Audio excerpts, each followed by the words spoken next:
মনে করেন আমরা শেখ হাসিনা উনি একটা কাঁচার হয়ে গেল 10 কোটি টাকা দিয়ে দাও, তা আমরা কইতাম না সারা বাংলাদেশে আমি দিতে লাগি 10 কোটি টাকা বিকিতা গেল। আচ্ছা কইলে কইছি কোন রাজাই দিত ছয় কত, প্রধানমন্ত্রীর যখন ঘোষণা দিছে প্রধানমন্ত্রী 1000 টাকা নোট কেশিয়ারতে যিনি অর্থমন্ত্রী তার দিয়ে 1000 টাকা বাউচার দিতেছে, রাজনৈতিক কইছে দিতেন। তো রাজনৈতিক কইছে আপনার না দিয়ে উপায় নাই, 1000 টাকা লইয়া মনে মনে চিন্তা করে 500 টাকা পাইলে যত সহ্য করতে পারতো না, আর 1000 টাকা কে করছে কিটা প্রধানমন্ত্রী নিচে 1000 নিজের একটা দিছে 500। ওই বিভাগীয় যে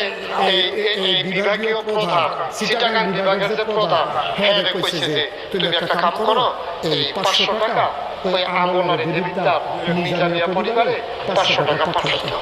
হেতে চিটাগাং বিভাগীয় কমিশনার এটা হইয়া তার মাথা গেছে গরম হইয়া কি তার কই ভুলে হইল নাকি